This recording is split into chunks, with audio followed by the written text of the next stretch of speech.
வசனத்தின்படி சொல்லுங்க. விசுவாசம் இல்லாமல் தேவனுக்கு பிரியமாயிருப்பது கூடாத காரியம். அப்போ தேவன் நல்லவர் என்று விசுவாசிச்சு இது எல்லாத்தையும் செய்கிறார், அவர் தான் செய்கிறார் என்று விசுவாசிக்காம இவங்க முன்னாடி போனனால தேவன் அவங்க மேல என்னவா இல்லையா, பிரியமா இல்லை. அதனால் வனாந்தரத்திலே அவர்கள் அழிக்கப்பட்டார்கள். அப்போ எகிப்தை விட்டு வெளியே வந்தாங்க, ஆனாலும் கானானுக்குள்ள போற வழியிலே அவங்க என்ன ஆயிட்டாங்கன்னா காணாம போயிட்டாங்க. 6ஆம் வசனம் பாருங்க. அவர்கள் இச்சித்தது போல நாமும் பொல்லாங்கானவைகளை இச்சியாதபடிக்கு இவைகள் நமக்கு திருஷ்டாந்தங்களா இருக்கிறது. எல்லாம் சொல்லுங்களேன், திருஷ்டாந்தங்கள். ஆமா, எக்ஸாம்பிள்ஸ். நீங்க கிரேக்க மொழியில நீங்க பாத்தீங்கன்னு சொன்னா டைப்போஸ் அப்படின்னு இருக்கு, டைப்பாலஜி அப்படின்னுவாங்க. ஷேடோஸ், ஷேடோஸ் என்ன தமிழ்ல சொல்ல, நிழல், நிழல் அப்படின்றது. ஷேடோஸ் என்ன, நிஜமானது வருவதற்கு முன்னாடியே அந்த நிழல் வருவது என்னதுன்னு சொன்னா ஷேடோஸ். அப்போ இயேசு கிறிஸ்துவ நிறைய அடையாளங்கள் பழைய ஏற்பாட்டில் நம்ம இயேசு கிறிஸ்துவை குறித்த நிறைய ஒரு நிழலாட்டங்களை நம்ம பார்க்க போறோம். ஆனால் அதை இயேசுவே என்ன பண்ணாரு, புதிய ஏற்பாட்டில் இறங்கி வந்து அதை நிறைவேற்றி விட்டார். இப்போ பவுல் வந்து இங்க எழுதுறாரு, இஸ்ரவேல் ஜனங்கள் வந்து அனுபவித்தது எல்லாமே ஒரு அடையாளங்கள். எல்லாமே என்னதுன்னா ஒரு அடையாளங்கள், ஒரு நிழல். அவங்க வாழ்க்கையில நடந்த சில நிகழ்வுகளை நம்ம வாழ்க்கையில இன்னைக்கு நிஜத்துல பார்க்க முடியும். அவங்க வாழ்க்கையில எதெல்லாம் பார்த்தாங்களோ, நிழலா பார்த்தாங்களோ, நம்ம வாழ்க்கையில இன்னைக்கு எப்படி அனுபவிக்கிறோம்னா நிஜமாக அனுபவிச்சுட்டு இருக்கிறோம். அவங்க கடல் வழியில கடந்து போனாங்க, நம்ம வந்து இன்னைக்கு ஞானஸ்தானத்தை பெற்றுக்கொண்டோம். அவங்க வந்து அடையாளமா மன்னாவை பெற்றுக்கொண்டாங்க, நம்ம இயேசுவின் மரணத்தை ஞாபகப்படுத்தி ஒவ்வொரு மாதமும் திருவிருந்துல பங்கேற்பதற்கு கர்த்தர் நம்மளை தகுதிப்படுத்தி இருக்கிறாரு. அவங்க எல்லாம் நிழலாட்டமாக வந்தது, நமக்கு கர்த்தர் எல்லாமே ரியலாவே வச்சிருக்கிறார். அப்ப இதுல இருந்து ஒரு டிப் கிடைக்குது. என்னன்னா, இஸ்ரேல் ஜனங்க எகிப்தில இருந்து வெளியே வர அந்த பயணத்துல நம்முடைய வாழ்க்கையின் பயணத்தை நம்மளால பார்க்க முடியும். அந்த பயணத்தை பார்த்தா நம்ம எப்படி வாழ்க்கையை நடத்தணும், நம்ம எப்படி செய்யணும், எப்படி தேவனுக்குள்ளாக வெற்றியுள்ள வாழ்க்கை வாழணும் என்பதை அந்த பயணத்துல நம்மளால பார்க்க முடியும். அப்போ அந்த பயணத்தை பத்தி நம்ம தெரிஞ்சுக்க போறோம். இன்றைக்கு அந்த பயணத்துல நம்ம இறங்க போறோம். எத்தனை பேர் ஆயத்தமா இருக்கிறீங்க? சத்தமா அல்லேலூயா. இஸ்ரவேல் ஜனங்க எகிப்துல வந்து கிட்டத்தட்ட 430 வருஷம் என்னவா இருந்தாங்கன்னா அடிமையா இருந்தாங்க. அடிமைத்தனத்துல பல உபத்திரவத்தை அனுபவிச்சாங்க. அந்த அடிமைத்தனத்துல அவங்க இருக்கும்போது கிட்டத்தட்ட அவங்க எத்தனை லட்சமா பெருகி இருந்தாங்கன்னு சொன்னா 30 லட்சத்துக்கும் அதிகமானவர்கள் என்ன பண்ணிட்டாங்க, பெருகிட்டாங்க. அதுவும் அந்த பார்வோன் வந்து அவங்களை ரொம்ப கொடுமைப்படுத்தினான். அவங்களை கட்டினா, அடிச்சான், அவங்களுக்கு சம்பளம் கொடுக்கல, ரொம்ப உபத்திரவம். இவங்களை விடுவிக்க கர்த்தரே ஒரு விடுதலை நாயகராகிய மோசையை அனுப்புனார். இவங்க மோசையை தேடி போல, இவங்க மோசையை கூப்பிடல, மோசையை இவங்களை தேடி வந்து இவங்களை விடுவித்து அந்த எகிப்துல இருந்து இவங்களை கூட்டிட்டு போனார். அல்லேலூயா. நம்மளும் எல்லாருமே ஒரு எகிப்துல தான் நம்ம இருந்தோம். எகிப்து அப்படின்னாலே, ஈஜிப்ட் அப்படின்னாலே டபுள் பிரஷர், இரட்டத்தனையான அழுத்தங்கள்னு அர்த்தம். ஆமா, ஏதோ ஒரு பாவத்தின் அழுத்தத்துல, ஏதோ ஒரு சாபத்தின் அழுத்தத்துல, ஏதோ ஒரு வியாதியின் அழுத்தத்துல, ஆமா, ஏதோ ஒரு பிசாசின் தொல்லையில நம்ம எல்லாம் அகப்பட்டு இருந்தோம். ஆமா, இனிமே வெளியவே வர முடியாது அப்படின்னு இருந்தோம். எப்படி அவங்களை தேடி மோசே போனாரோ, நம்மளை தேடி இயேசு கிறிஸ்து இந்த உலகத்துக்கு வந்தாரு. எத்தனை பேர் ஆமேன்னு சொல்றீங்க?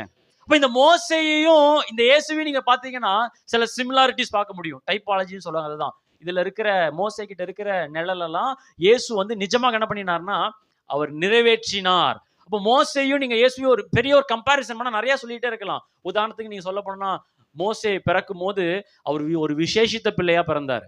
அதேதான் இயேசு கிறிஸ்து உலகத்திலேயே ஒரு விசேஷித்த குழந்தையாக இந்த இயேசு கிறிஸ்து உலகத்துல பிறந்தார். மோசே பிறக்கும் போது அந்த ஊர்ல சொன்னாங்க, ஆண் பிள்ளைகளெல்லாம் என்ன பண்ணணும், கொல்லணும் அப்படின்ட்டு அந்த ராஜா உத்தரவு போட்டார். அதேதான் இயேசு கிறிஸ்து பிறக்கும் போது பெத்லகேம்ல சுட்டு வட்டாரத்தில் இருக்கிற எல்லா 2 வயது கீழ் இருக்கிற ஆண் பிள்ளைகளால் என்ன பண்ணணும், கொல்லணும்னு உத்தரவிடப்பட்டது. மோசே வளர்ந்தாரு. ஒரு நாள் அவர் தேவன் கிட்ட போய் 40 நாட்கள் சீனாய் மலையிலிருந்து உபவாசம் போட்டு ஜெபிச்சாரு. அதேதான் இயேசு கிறிஸ்து ஊழியத்துக்கு வருவதற்கு முன்னாடி 40 நாள் இரவும் பகலும் கண் விழித்தவர் ஜெபித்து கொண்டிருந்தார். அல்லேலூயா. மோசே ஜனங்க அடிமையா இருக்கிற ஜனங்க இடத்துக்கு போய் அவங்களை விடுவித்து கொண்டு வந்தாரு. அதேதான் இயேசு கிறிஸ்து இந்த உலகத்திற்கு வந்து நம்மளை விடுதலை ஆக்கி இருக்கிறார். யோவான் 3:14 எல்லாருக்கும் தெரியும். தேவன் ஒரே பேரான குமாரனை விசுவாசிக்கிறவனும் அவன் கெட்டு போகாமல் நித்திய ஜீவனை அடையும்படிக்கு அவரே தந்தருளி இருக்கிறார். எத்தனை பேர் ஆமேன்னு சொல்றீங்க? மோசே பார்வோனுக்கு முன்னாடி போய் அதிசயங்களும் அற்புதங்களையும் பண்ணாரு. ஒரு தடவை கோல் எடுத்து அடி வெளியே போடுறாரு. என்னவா மாறிச்சு? நல்லவேளை அது பாம்பா மாறல. பாம்பா மாறினா என்ன இருக்காது, வச்சிருந்திருக்கும். நல்லவேளை பாம்பா மாறிடுச்சு. திருப்பி வாழ முடியாது, என்னவா மாறிடுச்சு, கோலா மாறிடுச்சு. அப்புறமா கை எடுத்து எதுக்குள்ள விடுறாரு, பாக்கெட்ல விடுறாரு. நல்லவேளை என் கை குஷ்டமா மாறல, நான் மோசையில். அன்னைக்கு அவர் என்ன கை என்னவா மாறிடுச்சுன்னா குஷ்டமா மாறிடுச்சு. திருப்பி கையை உள்ள விட்டு எடுக்கிறாரு, திரும்ப அது சரியாயிடுச்சு. அதிசயங்களையும் அடையாளங்களையும் செய்தார். அதேதான் இயேசு கிறிஸ்து தேவனால் அனுப்பப்பட்ட நிரூபிப்ப வெளிப்படுத்த அதிசயங்களை செய்தார், அற்புதங்களை செய்தார், நன்மை செய்கிறவராகவே சுற்றி திரிந்தார். எத்தனை பேர் ஆமென் சொல்றீங்க? மோசே சொன்னாரு, ஜனங்களை பார்த்து, நீ இந்த அடிமைத்தனத்துல நீங்க இருக்க தேவையில்லை, உங்களுக்காக பாலும் தேன் ஓடுகிற கானான் தேசத்தை கர்த்தர் ஆயத்தம் பண்ணி வச்சிருக்கிறாரு, நீ உங்களுக்கான கட்டப்படாத வீடுகள் இருக்குது, உங்களுக்காக நடப்படாத திராட்சை தோட்டங்கள் இருக்குது சொல்லி அதை பிரசங்கம் பண்ணாரு. இயேசு கிறிஸ்து இந்த உலகத்துக்கு வந்து தேவனுடைய ராஜ்யத்தை பத்தி பிரசங்கம் பண்ணாரு. இனி நீங்க ரோம ராஜ்யத்துல, இந்த பிசாசின் ராஜ்யத்துல, இந்த பாவத்தின் ராஜ்யத்துல கஷ்டப்பட தேவையில்லை, தேவனுடைய ராஜ்யம் உங்களுக்காக ஆயத்தப்பட்டு இருக்கிறது என்பதை அதை பத்தி பிரசங்கம் பண்ணாரு. இப்படி மோசேக்கும் இயேசுவுக்கும் நிறைய ஒரு சேம் பேட்டர்ன் நம்மளால பார்க்க முடியும். மோசே ஒரு நிழலா வாழ்ந்தாரு, இயேசு கிறிஸ்து இந்த உலகத்துல நிஜமா வாழ்ந்தார். எத்தனை பேர் ஆமென் சொல்றீங்க? இப்ப நம்ம யாரு இந்த பயணத்துலனா, இஸ்ரவேல் ஜனத்தோட நம்ம ஒளிஞ்சிருக்கிறோம். நம்ம இயேசு எப்படி தேடி வந்தாரோ, எகிப்தில இருந்து எப்படி மோசே வெளியில கொண்டு வந்தாரோ, அதே போல இயேசு கிறிஸ்து எகிப்து என்கிற பாவம், சாபம் எல்லாவற்றிலும் இருந்து கர்த்தர் நம்மளை விடுதலையாக்கி இருக்கிறார். எப்படி இஸ்ரவேல் ஜனங்க அந்த எகிப்தில இருந்து வெளியே வருவதற்கு ஒரு ஆட்டுக்குட்டியின் ரத்தத்தின் நிமித்தம் அவங்க வெளியே கொண்டு வரப்பட்டாங்களோ, நம்ம இயேசு கிறிஸ்து நமக்காக ஆட்டுக்குட்டியான ஒரு பலியானனால நம்ம பாவத்திலிருந்து வெளியே வந்திருக்கிறோம். எத்தனை பேர் ஆமென் சொல்றீங்க? நம்முடைய ரத்தத்தினால அல்ல, அவருடைய ரத்தத்தினால. கையை வைத்து சொல்லுங்க, நான் ரட்சிக்கப்பட்டுட்டேன். சொல்லுங்க, நான் அடிமை இல்ல. சொல்லுங்க, நான் எகிப்துல இல்ல. அல்லேலூயா. அப்போ இவங்க எகிப்து என்கிற பட்டணத்துல இருந்து வெளியில வந்தாலும் அந்த எகிப்து என்கிற ஜியோகிராபி லொகேஷன்ல தான் இருக்கிறாங்க. இன்னும் புது இடத்துக்கு போல. நடந்து வந்தா இப்போ ஒரு பெரிய செங்கடல் வந்து நிக்குது. அதே நேரத்துல இன்னொரு பக்கம் பார்வோன் துரத்திட்டு வரான். ரைட்ல பார்த்தா ஒரு மலை, லெப்ட்ல பார்த்தா ஒரு மலை, முன்னாடி செங்கடல் அலை, பின்னாடி பார்வோனால ஒரே அலை. அவன் பண்ண போறான் இப்போ கொலை. அதுக்கு மேல ரைமிங் தரல, ஜாய் சகாயிட்ட தான் கேட்கணும். அப்போ முன்னாடி செங்கடல் வந்து நிக்குது, இந்த பக்கம் பார்வோன் வந்து நிக்கிறான். இந்த சைடு ரைட்ல மலை, மிகப்பெரிய ஒரு மலை, வனாந்தர மலை இருக்குது. இந்த பக்கம் ஒரு மிகப்பெரிய வனாந்தர மலை இருக்குது. இப்ப கர்த்தர் சொல்றாரு, கோலை உயர்த்து, நான் செங்கடல் என்ன பண்ண போறேன்? பிளக்க போறேன். அப்போ கையை உயர்த்துறாரு, கர்த்தர் ஒரு கீழ்காற்ற வீச பண்ணுகிறாரு, கடல் ரெண்டாக பிளக்கப்பட்டது. கர்த்தர் ஒரு வழியை அவளுக்கு ஆயத்தம் பண்ணினார். இது எதற்கு அடையாளம்? ஒரு ஜோசபஸ் என்கிற ஒரு யூத ஹிஸ்டாரியன் அவர் இப்படியா சொல்றாரு, இவங்க எகிப்து பட்டணத்திலிருந்து வெளியில வந்து செங்கடலுக்கு வரும்போது 3வது நாள், எத்தனாவது நாள்? 3 நாள் பிரயாணத்துல தான் செங்கடலுக்கு வந்து நின்னாங்க. அப்படி பார்த்தா அவங்க வெளியில வந்த நாள் தான் அவங்க என்ன பண்டிகை கொண்டாடுறாங்க? வெளியில வர நாள். ஆட்டுக்குட்டி ரத்தத்தை அந்த நிலை சட்டத்துல பூசிட்டு வெளியில வரும்போது என்ன பண்டிகை கொண்டாடிட்டு வராங்க? பஸ்கா பண்டிகை கொண்டாடி வெள்ளிக்கிழமை வெளியில வராங்க. அப்போ சனிக்கிழமை புளிப்பில் அப்ப பண்டிகை, ஞாயிற்றுக்கிழமை என்ன பண்டிகை? முதற் பலன் பண்டிகை. அல்லேலூயா. ஆமா, பஸ்கா பண்டிகை எதுக்கு அடையாளமா இருக்குது? இயேசு கிறிஸ்து நமக்காக மரித்ததின் அடையாளம். முதற் பலன் பண்டிகை 3வது நாள் நமக்கு என்ன நடந்தது? எனக்காக மரித்த இயேசு 3ஆம் நாள் ஒரு உயிரோடு எழுந்தார். எத்தனை பேர் ஆமென் சொல்றீங்க? அப்ப இந்த செங்கடல் பிளக்கிற சம்பவத்துல இயேசு கிறிஸ்துவின் உயிர்த்தெழுதலுக்கு அடையாளமாக இருக்கிறது. ஏன் பிரதர் ஆண்டவர் செங்கடல பிளந்தாரு? ஏன் செங்கடல் வழியா ஆண்டவர் கூட்டிட்டு வரணும் அப்படின்னா, இந்த லொகேஷன்ஸ் எல்லாம் ஸ்டடி பண்றாங்களே ஜியோகிராபிக்கல் அந்த பீப்புள் சொல்றாங்க, இவர் செங்கடல் வழியாவே கூட்டிட்டு போக தேவையில்லை, இவர் வந்து நார்த் வழியாவே கூட்டிட்டு போயிருக்கலாம் அப்படின்றாங்க. ஒரு சிலர் வந்து வேற வழி 2-3 ரூட்லாம் இருக்குது. ஏன் இப்படியெல்லாம் அவங்களை கூட்டிட்டு போகலன்னா 2 காரணங்கள். ஒன்று, வேற எந்த பக்கம் கூட்டிட்டு போனாலுமே எகிப்தினுடைய கேம்ப்ஸ் இருந்ததாங்க. எகிப்துடைய அந்த படை வீரருடைய கேம்ப் அங்கங்க சின்ன சின்ன பெட்டாலியன்ஸா அவங்க ஃபார்ம் பண்ணியிருந்தாங்க. எந்த பக்கம் போனாலும் இஸ்ரவேலர்கள் கிட்ட யார் யுத்தத்துக்கு வந்திருப்பா? எகிப்தியருடைய சேனைகள் யுத்தத்துக்கு வந்திருக்கும். வெளியில வந்த உடனே யுத்தம் மாடான்னு சொல்லி இவங்க சோர்ந்து போயிருப்பாங்க. நம்பர் 1 ரீசன் அது. நம்பர் 2, இன்னொரு வழியா போனா அங்க பெலிஸ்தியருடைய சேனைகள் இருக்குது. எந்த பட்டம் வழியா போனோம்? பெலிஸ்தியர்னா யாருன்னு தெரியல உங்களுக்கு? யாரு? கோலியாத்து. அவன் இப்படிப்பட்ட ராட்சசர்கள் இருக்கிறாங்க. அப்போ அதனால கர்த்தர் எது வழியா கூட்டிட்டு போறாருன்னு சொன்னா செங்கடல் வழியா கூட்டிட்டு போறாரு. அப்ப ஏன் ஆண்டவரே செங்கடல் வழியா கூட்டிட்டு போறீங்க?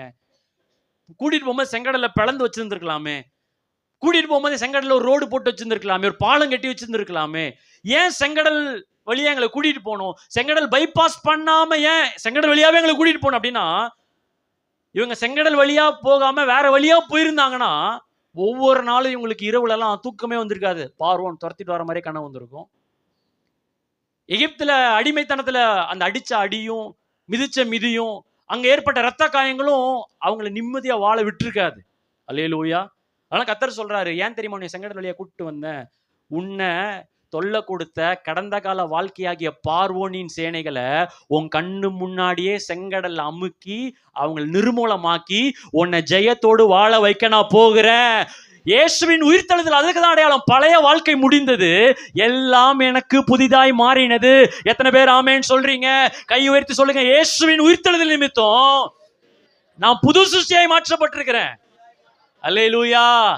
அவர் எனக்காக மரித்த போது என் பாவங்கள் மன்னிக்கப்பட்டது. அவர் எனக்காக உயிர்த்தெழுந்த போது நான் நீதிமானாக்கப்பட்டிருக்கிறேன். நான் புதிய மனுஷனாக மாற்றப்பட்டிருக்கிறேன்.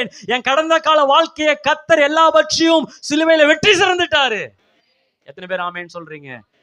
அப்ப பஸ்கா இயேசுவின் மரணத்திற்கு அடையாளம்னு சொன்னா, செங்கடல் பிளந்து பார்வோன் சேனைகள் எல்லாம் நீருக்குள்ள மூழ்கினது இயேசுவின் உயிர்த்தெழுதலுக்கு அடையாளம். ஏன்னா சரியாக 3வது நாள் செங்கடல் பிளக்குது. எத்தனை பேர் ஆமேன்னு சொல்றீங்க? பக்கத்துல கை பிடிச்சு சொல்லுங்க, உங்க பாவங்கள் மன்னிக்கப்பட்டிருக்குது, நீங்க நீதிமானாக்கப்பட்டிருக்கிறீங்க. பாருங்க, மன்னிக்கப்படுகிறது ஒரு லெவல் அப்படின்னா நீதிமானாக்கப்படுகிறது வேற லெவல். இப்போ ஒருவேளை உங்களுக்கு பேங்க்ல ஒரு 5 லட்சம் கடன் இருக்குன்னு வச்சுக்கோங்க. பேங்க்காரன் கால் பண்ணி சொல்றான், உங்களுக்கு இருக்கிற 5 லட்சம் லோன் நாங்க ரத்து பண்ணிடுறோம், மன்னிச்சிடுறோம் அப்படின்னா ஒரு சந்தோஷம்.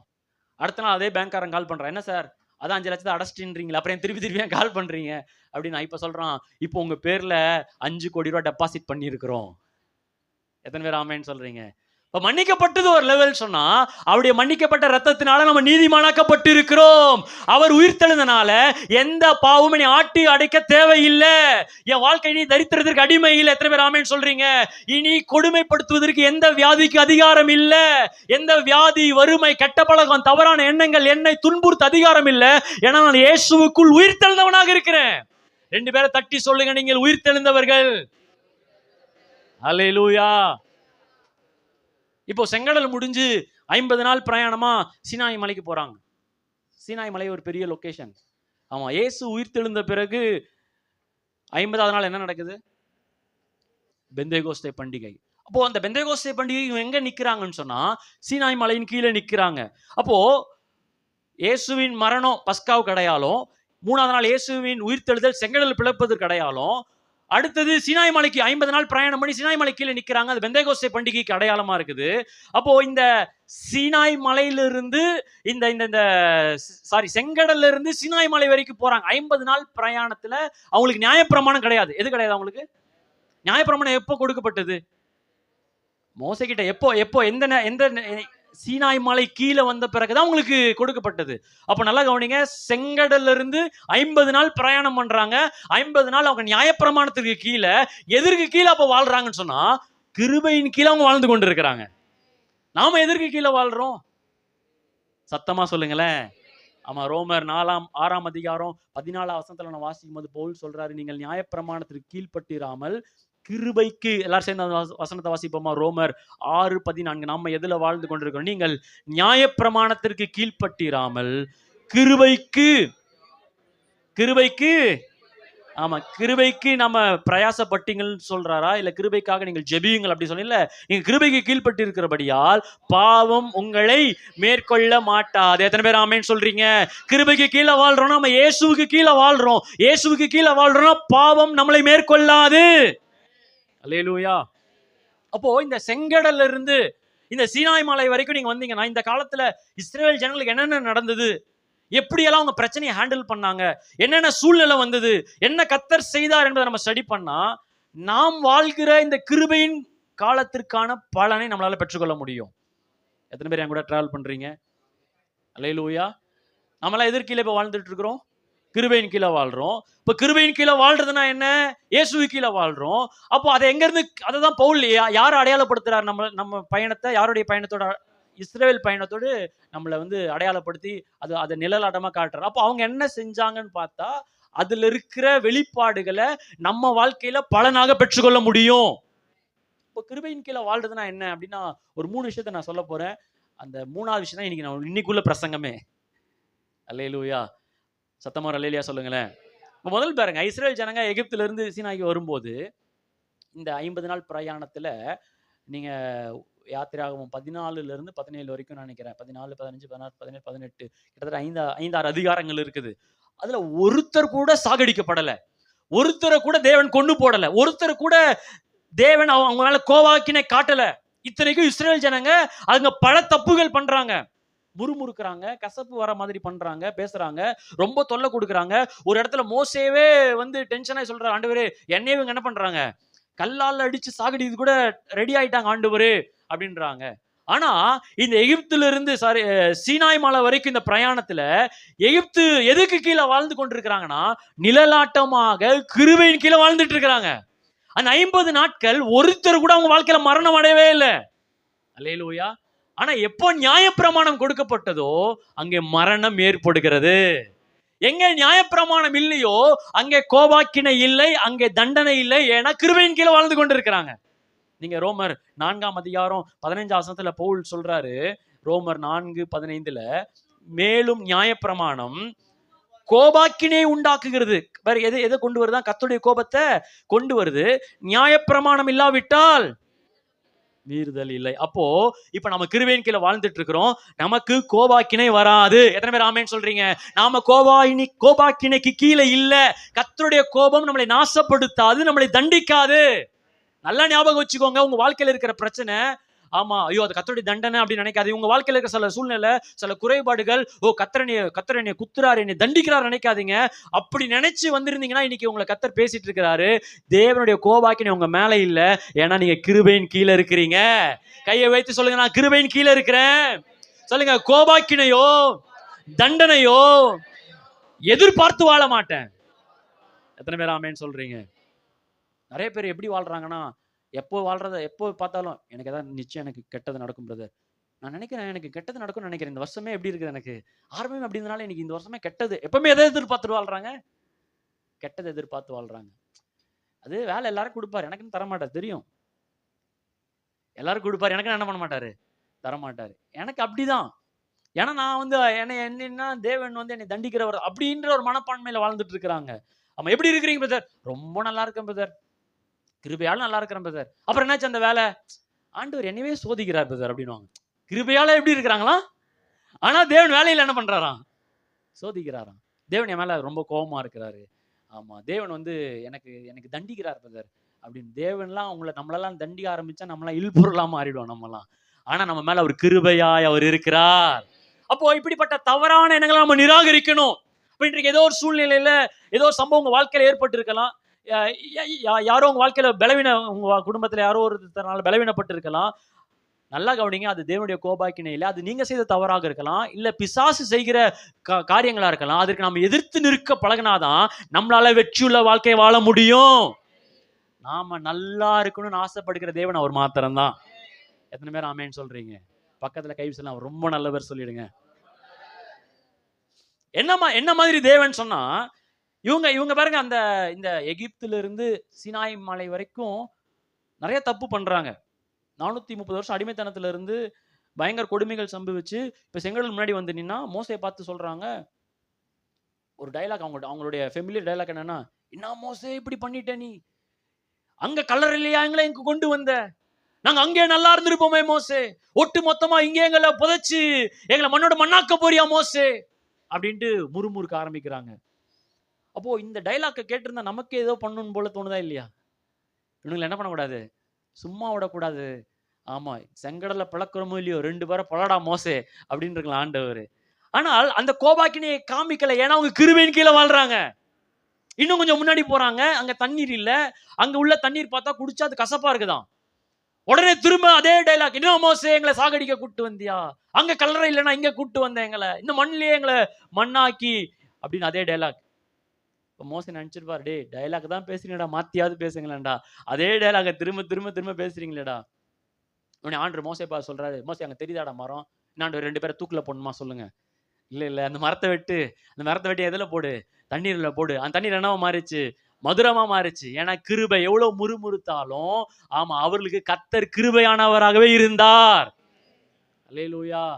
அடுத்த ஒரு சம்பவம் நீங்க பாத்தீங்கன்னு சொன்னா, சாப்பாட்டுக்கு முறுமுறுக்கிறாங்க. திரும்ப அதே பிரச்சனை, சாப்பாடு இல்ல. திரும்ப என்ன மோசே நீ எங்களை இப்படி கூட்டு வந்து விட்டியே, ஆமா எங்களுக்கு கல்லறை இல்லைன்னா எங்களை கூட்டு வந்த, நாங்க அங்கே நல்லா இருந்திருப்போமே, திரும்பி முறுமுறுக்கிறாங்க. ஆனா நியாயப்பிரமாணம் கொடுத்த பிறகு முறுமுறுக்க ஆரம்பிக்கிறாங்க. காடையை தூக்கி வாயில வைக்கும் போது ஆள் காலி. அல்லேலூயா, சத்தமா அல்லேலூயா. அப்போ இன்னைக்கு நல்லா புரிஞ்சுக்கணும், நம்ம கிருபையின் கீழே வாழ்றோம். தேவனுடைய கோபாக்கினை நம்ம மேல இல்ல, தேவனுடைய தண்டனை நம்ம மேல இல்ல. அதற்காக நமக்கு தேவனை சோத்திரம் பண்ணணும். எத்தனை பேர் ஆமேன்னு சொல்றீங்க? இந்த காலத்தை நம்ம அசால்ட்டா எடுத்துக்கூடாது. இந்த காலத்தை நம்ம மிஸ்யூஸ் பண்ணிடக்கூடாது. இதை நம்ம பிரயோஜனப்படுத்திக் கொள்கிறோம், நம்ம மாறணும். அப்போ கிருபையின் கீழே வாழ்றான் என்ன? ஆமா, தேவன் நம்மளை தண்டிக்காம, தேவன் நம்ம மேல தேவன் சில பேர் சும்மாவே சொல்றீங்க, அம்மா தேவன் இந்த தலைவலியை குத்துட்டார் பிரதர், ஆமா ஏன் தான் தெரியல அப்படின்றவாங்க. யார் குத்துட்டார்? தேவன். ஆமா, அவர் மட்டும் உங்க தலையில கை வச்சனா தலையை 2ஆ பொளந்துரும். ஆமா, ஆனாலும் கிருபையாய் நமக்கு சுகம் தருகிறவராக இருக்கிறார். எத்தனை பேர் ஆமேன்னு சொல்றீங்க?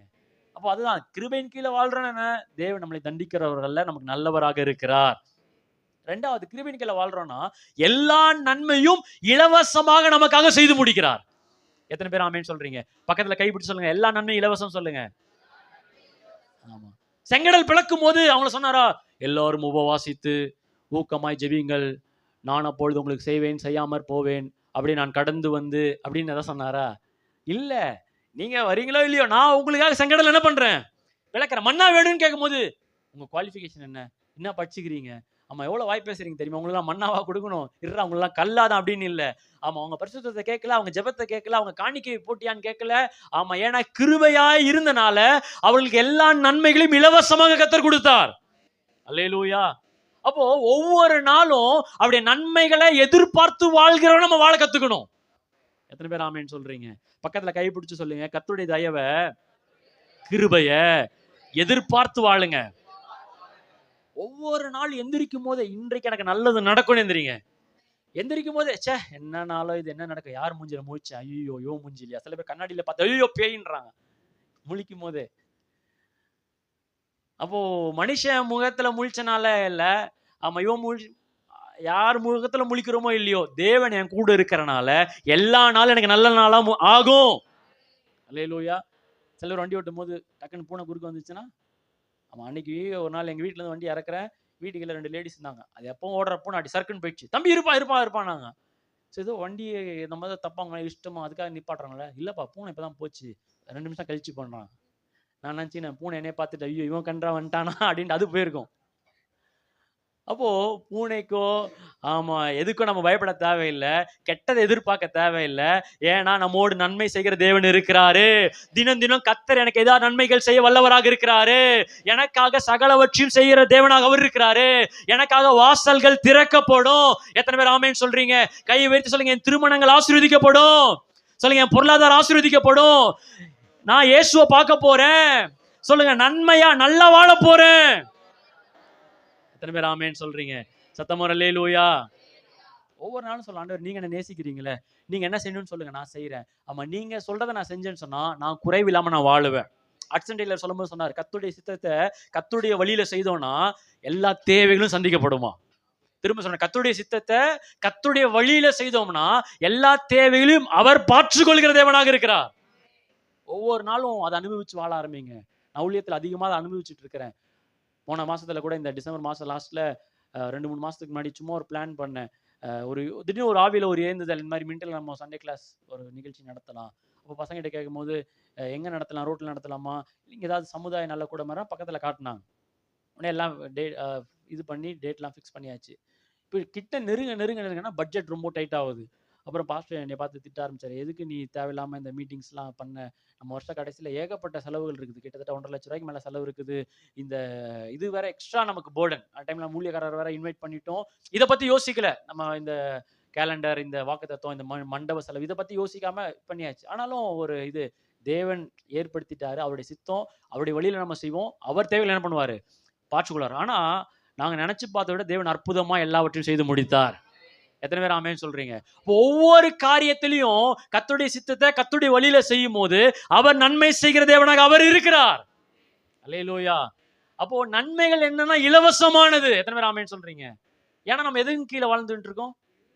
கிருபையின் பக்கத்துல கைப்பிடி சொல்லுங்க. கிருபையின் கீழே வாழ்றனால கோபாக்கினை இல்ல, சொல்லுங்க தண்டனை இல்ல. ரெண்டாவது நன்மை எதிர்பார்த்து வாழுங்க. ஓகே. மூன்றாவது தான் நம்ம இன்னைக்கு பிரசங்கம், அதுக்கே டைம் ஆகுது பாருங்க நமக்கு.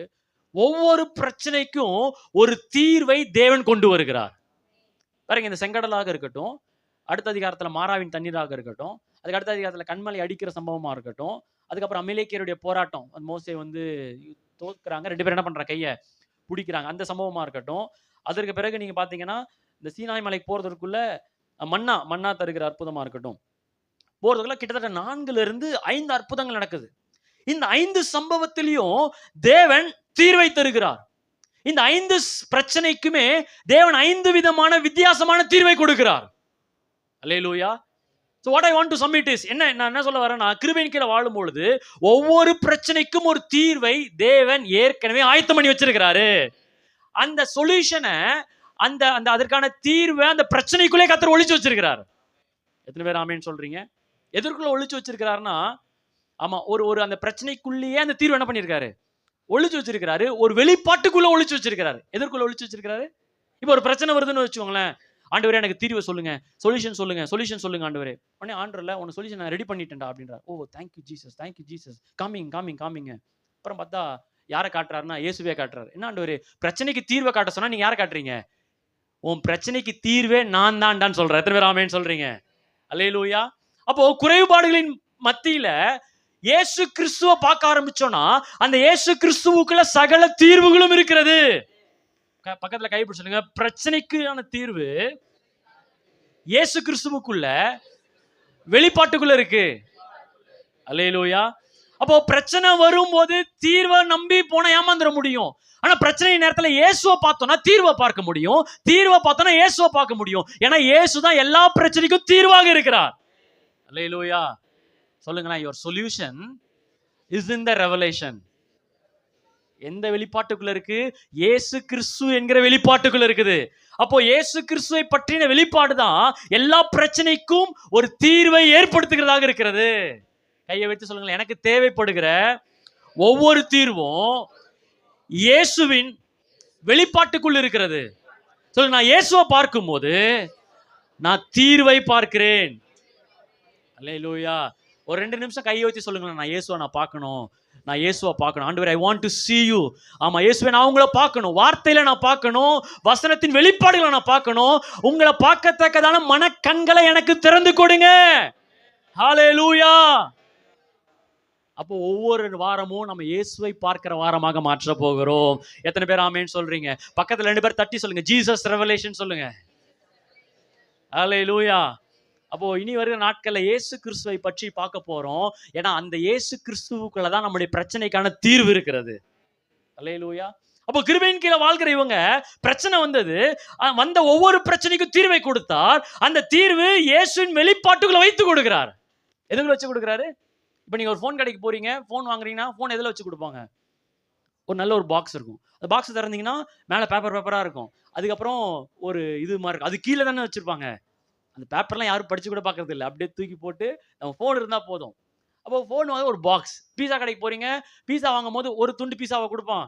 இந்த பீஸா சாப்பிடு அப்படின்னா, இது யார் சாப்பிட்ட பீஸான்னு கேட்போம். அப்போ ஒரு பாக்ஸ்குள்ள தானே பண்றாங்க, அதை ஒருத்தராங்க. ஏன்னா அந்த பாக்ஸ்குள்ள ஒரு பொக்கிஷம் இருக்குது. அதே மாதிரி ஒரு பிரச்சனைன்னு போகும்போது ஆண்டவர் எதை கொடுக்குறாரு? இயேசுவை கொடுக்குறாரு. அது ஒரு பாக்ஸ். அதை திறந்தா அவருக்குள்ள சகல வெளிப்பாடுகளும் சகல தீர்வுகளும் அவருக்குள்ள அடங்கி இருக்கிறது. ஏன்னா அவர் தான் எல்லாவுமாக இருக்கிறார். எத்தனை பேர் சொல்றீங்க, அவர் தான் நீதியாக இருக்கிறார், அவர் தான் ஞானமாக இருக்கிறார், அவர் தான் சர்வ வல்லமை உள்ள தேவனாக இருக்கிறார். அப்ப இயேசுவின் வெளிப்பாட்டுல, இயேசு கிறிஸ்துவை குறித்த வெளிப்பாட்டுல எல்லா பிரச்சனைக்குமான தீர்வு இருக்கிறது. எத்தனை பேர் ஆமென் சொல்றீங்க? சத்தமா அல்லேலூயா. பக்கத்துல கைப்பிடிச்சு சொல்லுங்க, ஒவ்வொரு பிரச்சனைக்கும் ஒரு தீர்வு உண்டு, அது இயேசு கிட்ட உண்டு. ஓகே. அப்போ அவங்க பயணத்துல 5 சம்பவங்கள் நடக்குது. 5 சம்பவங்கள். அந்த 5ஐயும் நீங்க பார்க்க நேரம் இருக்குமான்னு தெரியல. ஒரு 4 சம்பவங்களை நம்ம பார்ப்போம். ஒவ்வொரு சம்பவத்திலையும் எப்படி தேவையான தீர்வை இயேசு காமித்து கொடுக்கிறார் என்பதை நம்ம பார்க்க போறோம். யாத்திராகமம் 14ஆம் அதிகாரத்துக்கு வாங்க. யாத்திராகமம் 14ஆம் அதிகாரம். இப்போ எகிப்தை விட்டு அவங்க வெளியில வராங்க. முன்னாடி வந்தா செங்கடல் நிக்குது. பார்வோன் அவங்கள துரத்திட்டு போறாரு. வலது பக்கமும் இடது பக்கமும் மலை, முன்னாடி பார்த்தா கடல். அது எப்படி கடந்து போகுதுன்னு தெரியல. இப்ப மோசே கிட்ட கர்த்தர் சொல்றாரு, 21 வசனம் பாருங்க. 21 வசனம் எல்லாரும் சேர்ந்து. மோசே தன் கையை சமுத்திரத்தின் மேல் நீட்டினான். அப்பொழுது கர்த்தர் முழுவதும் பலத்த கீழ்காற்றினால் சமுத்திரம் ஒதுங்கும்படி செய்து. எப்படி சொன்னாராம்? சும்மா ஒத்துப்போ, நடுவில் நீ வந்து இன்னும் கம்முன்னு ஒத்து அப்படின்னார் ஆண்டவர். இப்போ ஒத்து என்பது வேதாகம ஒரு வார்த்தை. அது ஆமா, அதை வறண்டு போக பண்ணினாராம். அப்போ பாருங்க, அது என்னாச்சா? சமுத்திரமே வறண்டு. அப்ப எந்த அளவுக்கு காத்து வீசிருக்கும், காஞ்சு போற வரைக்கும் அந்த காத்து அடிச்சிருக்குன்னு பாருங்க. ஜலம் பிளந்து பிரிந்து போயிடுச்சு. அப்ப இதை சர்ச் பண்ற ஒரு ஆர்கியாலஜிஸ்ட் ரான் ஒயிட், யூடியூப்ல எல்லாம் அவர் இருப்பாரு, நீங்க பாத்தீங்கன்னா தெரியும். அதெல்லாம் பாருங்க யூடியூப்ல போயிட்டு. ஆமா, யாரையோ இவன் வச்சிரு அவன் வச்சிரு அதெல்லாம் பார்க்கறத விட இப்படிப்பட்ட ரான் ஒயிட் என்கிற ஒரு ஆர்கியாலஜிஸ்ட் நேம் நோட் பண்ணி சர்ச் பண்ணி பாருங்க. நல்ல ஒரு ஆர்கியாலஜிஸ்ட். அவரு பயங்கரமா தத்துரூபமா சொல்லுவார். அதுல அவர் சொல்றாரு, த கல்ஃப் ஆஃப் அகாபா அப்படிங்கிற ஒரு இடம் இருக்குதான் அந்த செங்கடல்ல. அந்த இடத்துல தான் இவங்க கடந்து போறாங்க. அப்ப அந்த இடத்துல மட்டும், அந்த இடம் எப்படி இருக்குதுன்னா, நிலத்தாலே செய்யப்பட்ட ஒரு பாலம் இருக்குதான். நிலத்தின் மணலாலே செய்யப்பட்ட ஒரு பாலம் இருக்குது. அப்போ இந்த இடத்த நீங்க பீச்ல எல்லாம் போய் பாத்தீங்கன்னு சொன்னா அப்படி மணலா இருக்கும். திடீர்னு ஒரு கால் வச்சா என்ன ஆயிடும்? உள்ள அப்படியே இறங்கி உள்ள போயிடும், அப்படியே செங்குத்தா போயிடும். நிறைய பேர் இறந்துருக்கிறாங்க. ஆமா, நம்ம சபையை சேர்ந்த பிரதர் சங்கர் பிரதர், சொல்ல மறந்துட்டேன் பாருங்க. சங்கர் பிரதருடைய இங்க உட்காருவார் தெரியும், வெள்ள சங்கர். அவருடைய மகன் வந்து மாலை போட்டிருந்திருப்பார் போல. இப்போ முந்தானத்து திருநெல்வேலியெல்லாம் போயிட்டு தாமிரபரணி ஆற்றில் குளிக்க போனவர் அங்கே மரித்து விட்டார். இப்போ அடக்கம் காலையிலேயே அவங்களுடைய அடக்கம் முடியும் போது அவங்களுக்காக ஜெபிச்சுப்போம். அப்போ பாருங்க, நீச்சல் தெரியாத இடத்துலலாம் நம்ம போய் என்ன பண்ணக்கூடாது, தேவையில்லாமல் இறங்கக்கூடாது. நம்முடைய பிள்ளைகள் நம்ம தான் பத்திரமா. இப்போ ஒரே பையன், அவருக்கு ஒரே 24 வயசு 25 வயசு, சுரேஷ் அவனுடைய பேர். முடியும் போது அதை ஞாபகப்படுத்தி நம்ம ஜெபிப்போம் அந்த குடும்பத்திற்காக. ஒரே பிள்ளை இழந்திருக்கிறாங்க. அவங்க நியூஸ்லலாம் வந்துச்சு, தாமிரபரணி ஆற்றில் குளிக்க போய் ஆமாம் அது மாதிரி இறந்துட்டாங்க அப்படின்ட்டு. அப்போ இந்த கடல் எல்லாம் நம்ம வந்து நிதானிக்கவே முடியாது. டக்குன்னு ஒரு மணல் வரும், அதுக்கப்புறம் சல்ட்டார்னு என்ன பண்ணணும்னா, மெரினா பீச்சில் எப்படி அந்த மாதிரி எத்தனை அனுபவிச்சிருக்கிறீங்க, அப்படி டக்குன்னு உள்ள போவோம். நம்ம கொஞ்சம் இதுக்கு தாண்டி போறது கிடையாது, ஏன்னா பயம் வந்துருதுல நமக்கு. அதே மாதிரிதான் அந்த செங்கடலும் அந்த மாதிரிதான். ஆனா அந்த ஆராய்ச்சியாளர் கண்டுபிடிச்சிருக்காரு, ஒரு இடத்துல மட்டும் நிலத்தினால மணலினால செய்யப்பட்ட ஒரு பாலம் ஏற்கனவே இருந்தது அப்படின்னு அதை கண்டுபிடிச்சு. அதுதான் கல்ஃப் ஆஃப் அகாபா அப்படின்றாங்க அந்த இடத்த. இது எப்படி இது சாத்தியம் அப்படின்னா, 2 வகையில அந்த இது மணல் பாலம் உருவாக சாத்தியமா. ஒண்ணு என்ன சொல்றாங்கன்னா, மில்லியன்ஸ் ஆஃப் இயர்ஸ் மணல்லாம் ஒண்ணு சேர்ந்து இருந்துச்சுன்னா இப்படிப்பட்ட பாலம் உருவாவதற்கு சாத்தியமா. எத்தனை வருஷமா? ஆமா. ஆனா வேதம் ஆரம்பிச்சு எத்தனை வருஷம் தான் ஆகுது?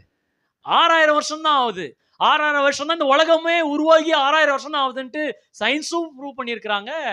ஆமா, பைபிள் அதை தான் சொல்லுது. அல்லேலூயா. அப்ப இந்த ஃபேக்ட் போய் 2வது, இந்த பாலம் எப்படி உருவாகி இருக்கிற வாய்ப்பு இருக்குன்னா, ஒரு மிகப்பெரிய ஜலப்பிரவாயத்தினால இந்த பாலம் உருவாகி இருக்கலாம். மிகப்பெரிய ஜலப்பிரவாயம் உருவாச்சப்போ நோவாவின் காலத்துல நோவாவின் குடும்பத்தை பாதுகாப்பதற்காக ஒரு மிகப்பெரிய ஜலப்பிரவாயத்திலே அவங்களை பாதுகாக்கும் போதே இஸ்ரவேல் ஜனங்களுக்காக கொண்டு போவதற்கு கர்த்தர் ஒரு வழியை ஆயத்த பண்ணி விட்டார். ஏன்னா என் தேவன் பெரியவர். நம்ம உலகம் தோன்றதுக்கு முன்னாடியே நமக்கான திட்டங்களை அவர் செய்து முடித்திருக்கிறார். எத்தனை பேர் ஆமேன்னு சொல்றீங்க? சத்தமா அல்லேலூயா. அப்போ இப்போ செங்கடல் வந்து நிக்குது, இந்த பக்கம் பார்வன் துரத்திட்டு வரான், எல்லா பக்கமும் அவங்களுக்கு அடைப்பு ஏற்பட்டு இருக்குது. இப்ப என்ன பண்றதுன்னு தெரியல. அப்ப ஆண்டவர் மோசையை பார்த்து அன்னைக்கு அவர் சொல்றாரு, அந்த வசனத்தை திரும்ப வாசி. மோசே தன் கையை சமுத்திரத்தின் மேல் நீட்டினான். அப்பொழுது கர்த்தர் முழுவதும் பலத்த கீழ்காற்றினால் சமுத்திரம் ஒதுங்கும்படி செய்து அதை வறண்டு போக பண்ணினார். ஒரு அல்லேலூயா சொல்லுங்களேன். அப்போ இப்போ சொல்யூஷன் வேணும். பிரச்சனை இந்த பக்கம் பார்வோன், இந்த பக்கம் செங்கடல், 2 பக்கமும் மலை. சொல்யூஷன் ஆண்டவர் சொல்றாரு, எல்லாரும் மோசையை பாருங்கன்றாரு. மோசே கையில என்ன இருக்குது? ஒரு கோல் இருக்குது. ஒரு கோலை பிடிச்சு கொண்டு செங்கடல் முன்னாடி இப்ப இப்படி நிக்கிறாரு. என்ன பண்றதுன்னு தெரியாத ஒரு நேரத்துல, ஆமா, எல்லாரும் செங்கடல் முன்னாடி இப்ப மோசே நிக்கும் போது எல்லாரும் மோசையை பார்த்துட்டு இருக்காங்க. இப்போ கோல் கையில இருக்கிறனால, மரத்தினால் செய்யப்பட்ட கோல் கையில இருக்கிறனால அவங்களுக்கு முன்பாக இருந்த செங்கடல் 2ஆக பிளந்தது. எத்தனை பேர் ஆமேன்னு சொல்றீங்க? யாரோ ஒருத்தர் நமக்காக மரத்துல சிலுவையில இப்படி தொங்குறதுனால நம்ம வாழ்க்கையில இருந்த எல்லா செங்கடலையும் அவர் நிர்மூலமாக்கினார். வழியே இல்லாத இடத்துல இயேசு கிறிஸ்து சிலுவையில எனக்காக 2 கரங்களை விரித்து தொங்கப்பட்டனால வழி இல்லாத இடத்துல அவர் வழியை ஆயத்தம் பண்ணினார். இயேசு கிறிஸ்து சிலுவை நிமித்தம் எனக்கு ஒரு வழி ஆயத்தப்படுத்தப்பட்டார். எத்தனை பேர் சொல்றீங்க இந்த வருஷம் எனக்காக ஒரு வழி ஆயத்தப்படுத்தப்படும், எனக்காக ஒரு வாசல் திறக்கும், எனக்காக ஒரு கதவுகள் திறக்கப்படும்? அல்லேலூயா. டாக்டர்கள் சொல்லலாம் இதுக்கு மருந்தே இல்லை அவ்வளவுதான். ஆனா நான் யாரை நம்புறேன்னா, என்ன படைச்சவரை நம்புறேன், எனக்காக எல்லாவற்றையும் சிலுவையிலே செய்து முடித்தவரை நம்புறேன். அவர் எனக்காக ஒரு வழியை ஆயத்தப்படுத்துவார். கையை வைத்து சொல்லுங்க, எனக்கு சொல்யூஷன் அவருக்குள் இருக்கிற வெளிப்பாட்டில் இருக்குது. யாரை பற்றின வெளிப்பாடு? இயேசுவை பற்றி. அப்போ எனக்குள்ள செங்கடல் இருக்கலாம், என்னை துரத்திட்டு பார்வோன் வரலாம், ஆனால் சிலுவையில தொங்குற நான் இயேசுவை பார்க்க பார்க்க பார்க்க எனக்காக ஒரு வழியை ஆயத்தப்படுத்துகிறார். கரங்களை உயர்த்தி சொல்லுங்களேன், எனக்காக ஒரு வழி இன்றைக்கு ஆயத்தப்படுத்துகிறார். ஓ ராஷாகா தாராலா, எந்த வழியில அடைக்கப்பட்டு இருக்கிறதோ இன்றைக்கு இயேசுவின் சிலுவையை பார்க்க பார்க்க ஒரு வழி நமக்காக திறக்கப்படுகிறது. ஹல்லேலூயா.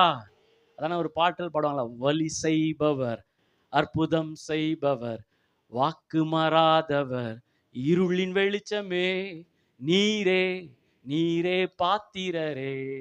திரும்ப சொல்லுமா கை உயர்த்தி, வழி செய்பவர், அற்புதம் செய்பவர், வாக்கு மாறாதவர், இருளின் வெளிச்சமே, நீரே நீரே பாத்திரரே. திரும்ப சொல்ல, வழி செய்பவர், வழி செய்பவர், அற்புதம் செய்பவர், வாக்கு மாறாதவர், இருளின் வெளிச்சமே, நீரே நீரே பாத்திரரே. ஒரு விச, வழி செய்பவர், அற்புதம் செய்பவர், வாக்கு மாறாதவர், இருளின் வெளிச்சமே, நீரே நீரே பாத்திரரே. வழி இல்லாத இடத்துல எனக்காக ஒரு வழி ஆயத்தப்படுத்துகிறார். எத்தனை பார்வோன் வந்தாலும், எத்தனை செங்கடல் வந்தாலும், இயேசுவின் மரணத்தை நான் நோக்கி பார்க்கும்போது, இயேசு எனக்காக சிலுவையிலே செய்து முடித்ததை பார்க்கும்போது, எனக்கு முன்பாக இருக்கிற செங்கடலை அவர் பிளக்க வல்லவர். நல்லா கரங்களை தட்டி ஆண்டவரை மகிமைப்படுத்துவோமா?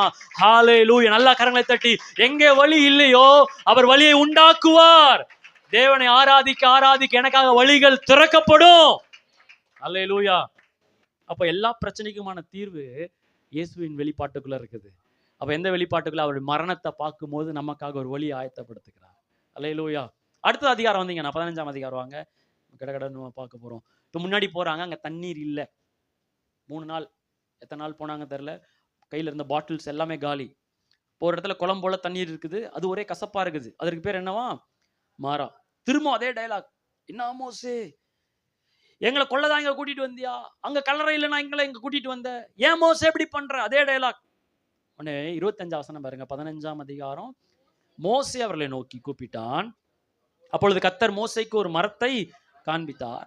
அதை அவன் தண்ணீரிலே போட்ட உடனே அது மதுரமான தண்ணீர் ஆயிற்று. அவர் அங்கே அவர்களுக்கு ஒரு நியமத்தையும் நியாயத்தையும் அங்கே அவர்களை சோதித்து பாருங்க, அது மதுரமான தண்ணீர் ஆயிற்றான். தண்ணீர் உள்ள கசப்பை பிரித்தெடுக்கல, அதுல இருந்த கசப்பை பிரித்தெடுக்கல, தண்ணீருக்குள்ளே புதுசா ஒன்னு ஆட் பண்றார் ஆண்டவர். அல்லேலூயா. அப்போ மரத்தை போட சொல்றாரு, அது கசப்பை எல்லாம் உறிஞ்சி கொண்ட மாதிரியும், மரத்துல இருக்கிற அந்த விஷயங்கள் எல்லாம் தண்ணீருக்குள்ள கொடுத்த மாதிரியும், அதனால அந்த தண்ணீர் என்னவா மாறிடுச்சா? மதுரமாய் மாறிடுச்சு. இப்ப நம்ம வாழ்க்கையில கூட சில சம்பவங்கள் கசப்புகளை கொண்டு வரும். கசப்புனா யாரோ ஒருத்தர் நம்மளை ஏமாத்தி இருக்கலாம், யாரோ ஒருத்தர் நம்மளை காயப்படுத்தி இருக்கலாம், எதிர்பார்த்த நன்மைகள் நமக்கு கிடைக்காம இருந்திருக்கலாம், சில பேர் நம்மளை முதுகுல குத்தி இருக்கலாம், சில பேர் நமக்கு துரோகம் பண்ணியிருக்கலாம், நம்மளை பத்தியே எல்லார்கிட்டையும் தப்பா பேசியிருக்கலாம். இது எல்லாமே கசப்புகளுக்கு நேராக நம்மளை வழி நடத்தும். கசப்பு எப்பவுமே வாழ்க்கையில இருந்துச்சுன்னு சொன்னா, நம்ம வாழ்க்கை என்னவா மாறிடும் சொன்னா, அவங்கள பார்த்தாலே எப்படி இருப்பாங்கன்னா, பாவக்காய் சாப்பிட்ட மாதிரி இருப்பாங்க, கசப்பா இருப்பாங்க. எப்பவுமே எப்பவுமே அவங்களுடைய வாழ்க்கையில் என்ன இருக்காதுன்னு சொன்னா, சந்தோஷமே இருக்காது. எப்பவுமே துக்கம் தான், எப்பவுமே அழுக தான். ஒருத்தர் அப்படிதான் வாழ்க்கையில கஷ்டத்தின் நிமித்தம் தாங்க முடியாத வெளிக்கு மலை மேலே ஏறி குதிச்சு சாவலான்னு மேலே போயிருக்கிறார்.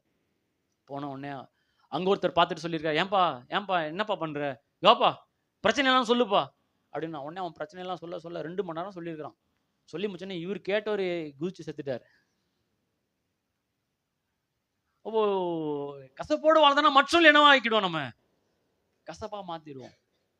அப்போ வாழ்க்கையில கசப்புகள் இருக்கும். கசப்புகள் சில சம்பவங்கள், நிறைய சம்பவங்கள் நம்முடைய வாழ்க்கையில கசப்புகளை கொடுக்கும். அப்ப நம்ம எப்படி ஜெபிக்கிறோம்? ஆண்டவரே, இந்த கசப்பை என்கிட்ட இருந்து எடுத்து போடுங்க ஆண்டவரே, கசப்பான சம்பவத்தை எடுத்து போடுங்க ஆண்டவரே, என்னையே இதுல இருந்து வெளியில கொண்டு வந்துருங்க. அப்படிதான் ஜெபிக்கிறோம். ஆண்டவர் என்ன சொல்றாருன்னா, உன்னை வெளியே கொண்டு வர ஜெபம் பண்றியே, என்னைக்காவது என்னைய உள்ள வர கொண்டு வர ஜெபம் பண்ணியா? ஏன்னா நான் உள்ள வந்துட்டேன்னா எல்லா கசப்பையும் என்னால மதுரமாய் மாற்ற முடியும்.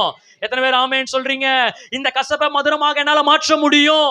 அந்த இழப்புக்கு இரட்டத்தனையாக என்னால திருப்பி கொடுக்க முடியும். அந்த ஏமாற்றத்துக்கு பதிலாக எனக்கு நன்மை என்னால செய்ய முடியும். அப்ப நம்ம எப்படி ஜெபிக்கணும்? இயேசுவே, நீங்க நடுவுல வந்து எனக்கு உதவி செய்யுங்கன்னா, அவர் நம்முடைய மதுரமான வாழ்க்கையாக அவர் மாற்றுகிற தேவனாக இருக்கிறார். அல்லேலூயா. உலகத்துல ஜனங்க எல்லாருமே கெட்டவங்கன்னு சொல்லிட முடியாது. எல்லாருமே லிமிட்டட் பீப்புள் தான். எல்லாருமே எப்படிப்பட்டவங்க?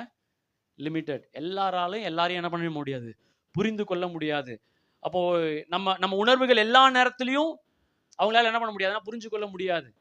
எல்லாராலும் எல்லாத்தையும் சகித்து கொள்ள முடியாது. அதனால எல்லாருமே கெட்டவங்கன்னு சொல்லிட முடியாது. எல்லாருக்கும் ஒரு சின்ன சின்ன கெப்பாசிட்டி தான். ஆமா, நான் உங்களை புரிந்து கொண்ட மாதிரி நீங்க என்ன பண்ண முடியாது, என்னால புரிந்து கொள்ள முடியாது. அவ்வளவுதான் நமக்கு அந்த கெப்பாசிட்டியை கர்த்தர் கொடுத்திருக்கிறாரு. அப்போ எப்பவுமே மனிதர்ல குறை சொல்றதை விட, ஐயோ அவன் அப்படி பண்ணிட்டான், இவன் இப்படி பண்ணிட்டான். ஆனா நம்மளே நிறைய டைம் பண்ணியிருக்கிறோமே, நம்மளே நிறைய பேர் ஏமாத்தி இருக்கிறோமே, நம்மளே நிறைய பேருடைய முதுக குத்தி இருக்கிறோமே, நம்மளே நிறைய பேர் பேசி பேசி அவங்களை என்ன பண்ணியிருக்கிறோம், காயப்படுத்தி இருக்கிறோமே. அப்போ எல்லா மனிதர்களும் குறைவுகள் இருக்கு. நம்ம எல்லாருமே குறைவு உள்ளவர்கள் தான். எத்தனை பேர் ஆமேன்னு சொல்றீங்க? சத்தமா அல்லேலூயா.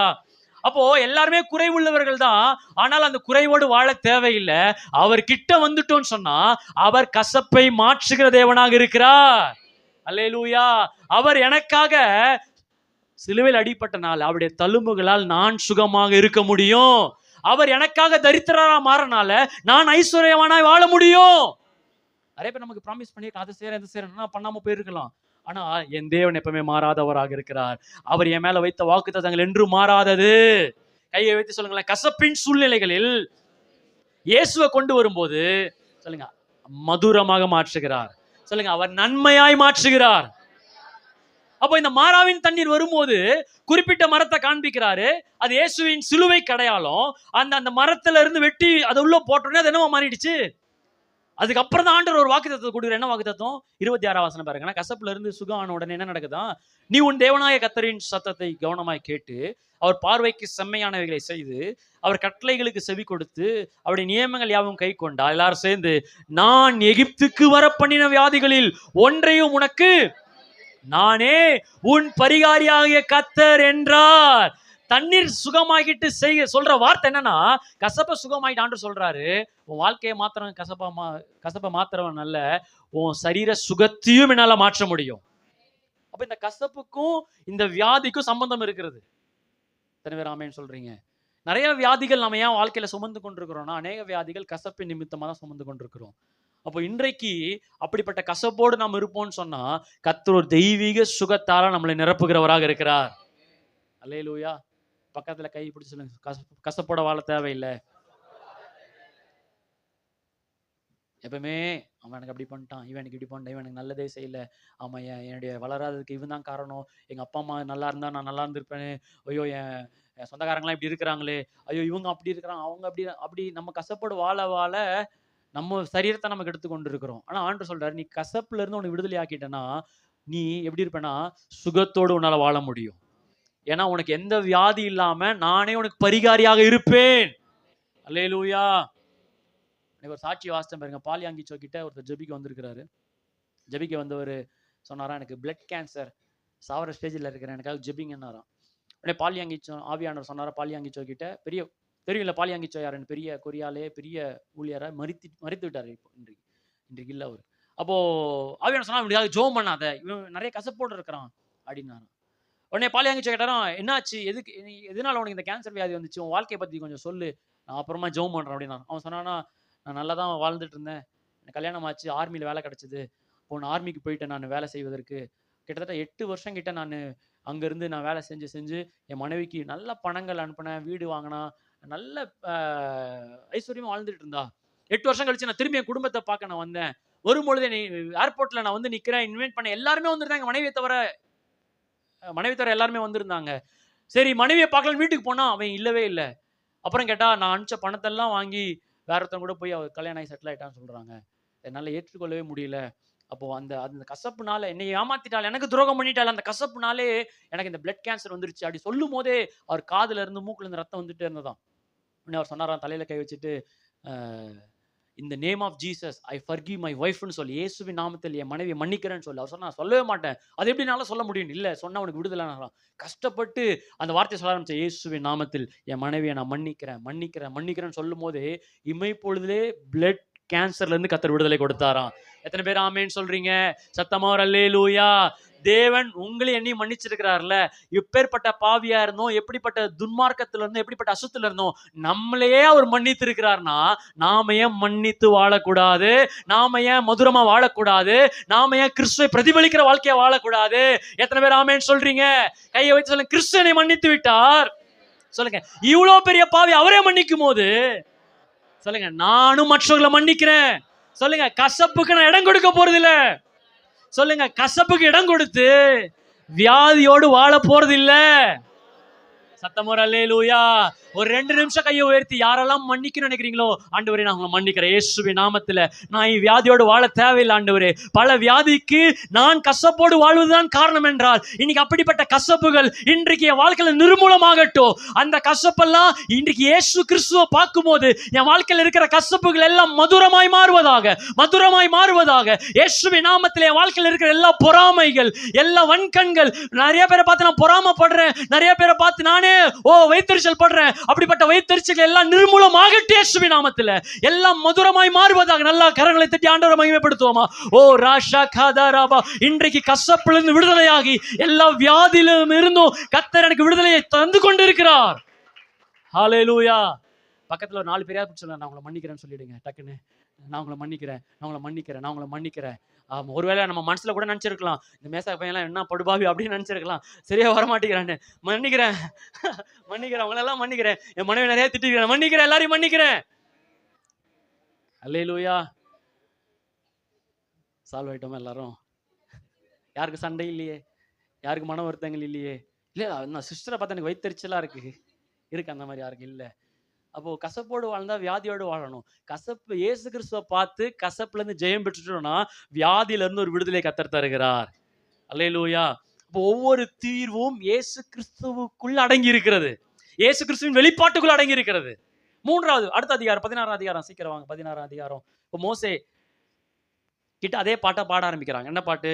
சாப்பாடு இல்லை மோசே, எங்களை கொண்டு போட தான் கூட்டிட்டு வந்தியா, எங்க பிள்ளைகளெல்லாம் சாகடிக்க தான் கூட்டிட்டு வந்தியா, கல்லறையில் இடம் இல்லைன்னு கூட்டிட்டு வந்தியா மோசே அப்படின்னு ஒரு சொல்லுது ஒரு ஆயா அங்க இருந்து. அதே டைலாக். இப்ப மோசே என்ன சொல்றாரு பாருங்க, 16:9 வாசிங்க. 16:9. அப்பொழுது மோசே ஆரோனை பார்த்து நோக்கி, கர்த்தருடைய சந்நிதியில் சேருங்கள். பாருங்க, ஆண்டவர் சொல்ற இந்த முறுமுறுப்பெல்லாம் பார்த்துட்டு, மவனை எவனாவது என் சமூகத்துக்கு வந்தீங்க அவ்வளவுதான் அப்படின்னு ஓடுங்கள் சொல்லலை. ஏன்னா அவங்க இன்னும் எதற்கு கீழே இருக்கிறாங்க, பிரமாணத்திற்கு கீழே வரல, இன்னும் கிருபையின் கீழே வாழ்ந்துட்டு இருக்கிறாங்க. சொல்றாரு, அவர் உங்கள் முறுமுறுப்புகளை கேட்டார் என்று சொல் என்றான். 10ஆம் வசனம். ஆரோன் இஸ்ரவேல் புத்திரராகிய எல்லாரும் சேர்ந்து இதை சொல்லுகிற போது வனாந்திர திசையாக திரும்பி பார்த்தார்கள். அப்பொழுது கர்த்தருடைய மகிமை மேகத்திலே காணப்பட்டது. கர்த்தர் மோசேயை நோக்கி, இஸ்ரவேல் புத்திரரின் முறுமுறுப்புகளை கேட்டிருக்கிறேன், நீ அவரோட பேசி, நீங்கள் சாயங்காலத்தில் இறைச்சியை பிடித்து விடியற் காலத்தில் அப்பத்தால் திருப்தியாகி நான் உங்கள் தேவனாய கர்த்தர் என்பதை அறிந்து கொள்வீர்கள் என்று. எத்தனை பேருக்கு திருப்தியாக்கும் அப்பம் வேணும்னு வந்திருக்கிறீங்க? யாருக்கும் வேண்டாம் அப்படிப்பட்ட ஒரு அப்பம்? சத்தமா அல்லேலூயா. அடுத்த சொல்றாரு 13, 14, 15 வாசிங்க. சாயங்காலத்தில் காடைகள் வந்து விழுந்து பாளையத்தை மூடிக்கொண்டது. விடியற் காலத்தில் பாளையத்தை சுற்றி பனி பெய்திருந்தது. பெய்திருந்த பனி நீங்கின பின்பு இதோ வனாந்திரம் மீதும் எங்கும் உருட்சியான ஒரு சிறிய வஸ்து உறைந்த பனிக்கட்டி பொடி துணாய் தரையின் மேல் கிடந்தது. இஸ்ரவேல் புத்திரர் அதை கண்டு அது இன்னது என்று அறியாதிருந்து ஒருவரை ஒருவர் பார்த்து இது என்ன என்றார்கள். அப்பொழுது மோசே அவர்களை நோக்கி, இது கர்த்தர் உங்களுக்கு புசிக்க கொடுத்த அப்பம். அல்லேலூயா. யார் அந்த அப்பம்? திருப்தியாக்கும் அப்பம் யாரு? யோவான் 6:35 வேதம் சொல்லுகிறது, நானே பரலோகத்திலிருந்து இறங்கி வந்த ஜீவாப்பம். அப்போ இந்த அப்பத்தை தேடி அவங்க போல, அப்பமே அவங்கள தேடி வந்தது. விடியற் காலத்து அப்பமாக வந்தது. நம்மளை தேடி ஒரு விடிய காலையில இயேசு கிறிஸ்து மானிடாக இந்த உலகத்துக்கு பிறந்தார்.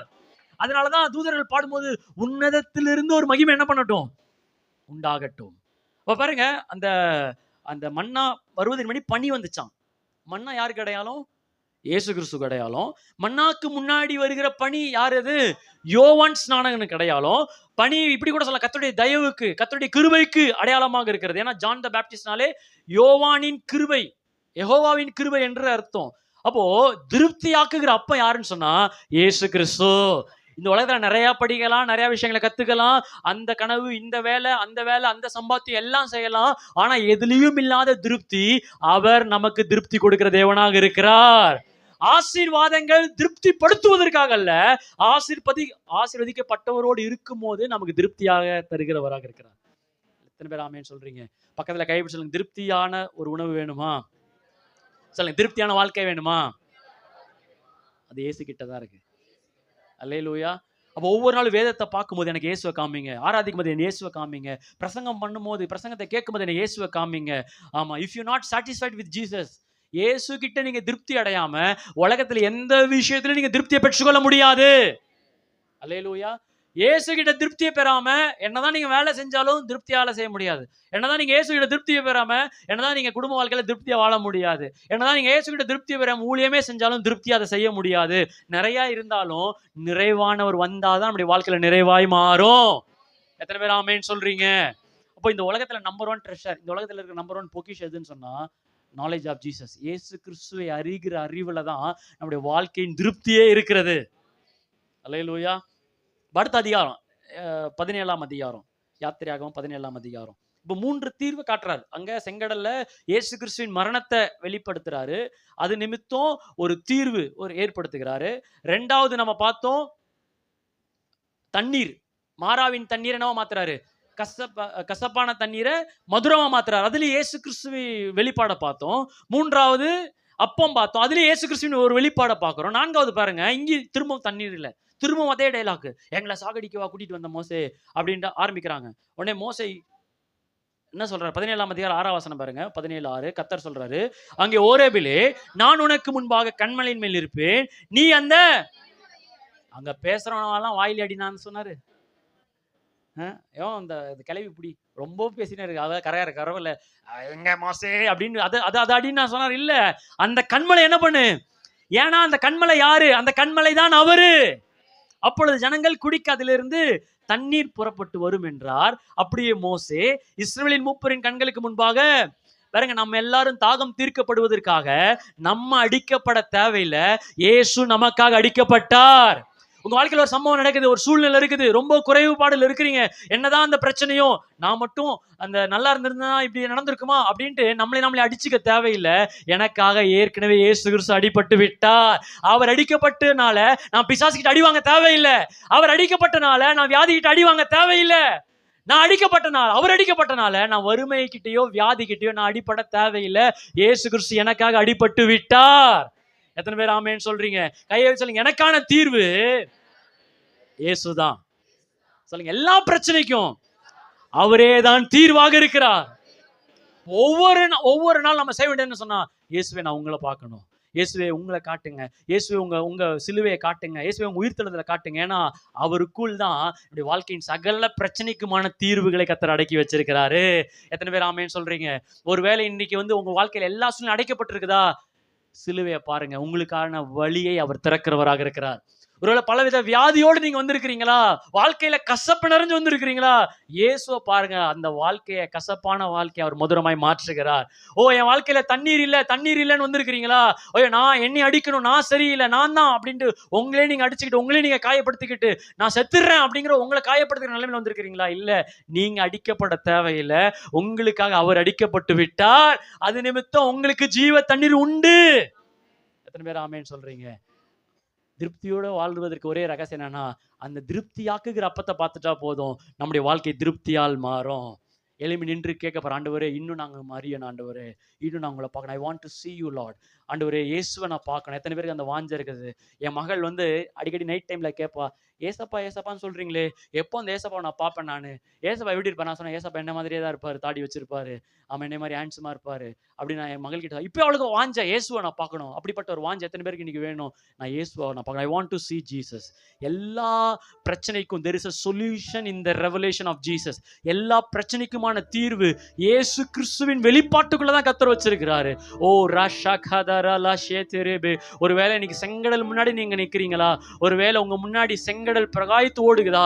பின்பக்கமா பார்வோனின் சேனை வருகிறதா? இயேசுவை நோக்கி பாருங்க. உங்களுக்காக மரத்திலே தூக்கப்பட்டவராக, 2 கைகளில் ஆணிகள் அடிக்கப்பட்டவராக தொங்கிக் கொண்டிருக்கிறாரு. அவர் தொங்குற அந்த காட்சியை பார்க்கும் போதே உங்களுக்காக ஒரு வழியை கர்த்தர் ஆயத்தப்படுத்துகிறார். ஓ வழி இதுவே, இதிலே நடுவுங்கள் என்று சொன்ன தேவன் இருக்கிறார். ஓ ராஷா காதாரா லா ஷேதேரேபே ஷந்தரா லாபா. நல்லா கரங்களை தட்டி கொஞ்சம் அந்நிய பாஷைகளை பேசுவோமா? ஓ ரியா தேரே ஷேதேரேபே. எனக்கு ஒரு வழி ஆயத்தம் பண்ணுவீராக, எனக்கு ஒரு வழி ஆயத்தம் பண்ணுவீராக. ஓ வழி செய்பவர் நீர்தான் ஆண்டவரே. ஓ ராஷாதாரா லா ஷாகாபா. ஓ அந்த இயேசுவின் நாமத்தை உயர்த்த உயர்த்த உயர்த்த எல்லா கட்டுகள் இன்னைக்கு உடைகிறது. ஓ எல்லா துன்பங்கள் உடைகிறது. ஓ எல்லா பாவத்தின் வேர்கள் நிர்மூலமாகுகிறது. ஒரு சுகம் அந்த இயேசுவின் நாமத்தில். ஓ ஒரு விடுதலை அந்த இயேசுவின் நாமத்தில். இயேசுவை எந்த அளவுக்கு நீங்க பார்க்க ஆரம்பிக்கிறீங்களோ அந்த அளவுக்கு உங்க வாழ்க்கை மகிமை உள்ளதாய் மாறிக்கொண்டு இருக்கிறது. ஓ ராஷாகா. இந்த வருஷம் நாங்க இயேசுவை பார்க்கணும். இந்த வருஷம் இன்னும் இயேசுவின் வெளிப்பாடுக்குள்ள நான் இறங்கணும். ஓ ராஷா, இந்த வருஷம் let this year be a Jesus year. இயேசுவின் வருஷமாக இந்த வருஷம் மாறுவதாக. ஓ ராஷா நல்ல விடுதலையோட. ஓ ரியா கடரா சந்தரா ஷேதேரேபே. ஓ ரியா லா ஷாதரா லா ஷேதேரேபே. இயேசுவே இயேசுவே இயேசுவே இயேசுவே இயேசுவே.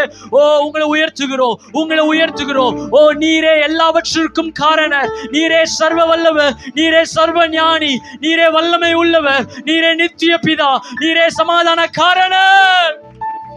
ஹalleluya. இயேசுவே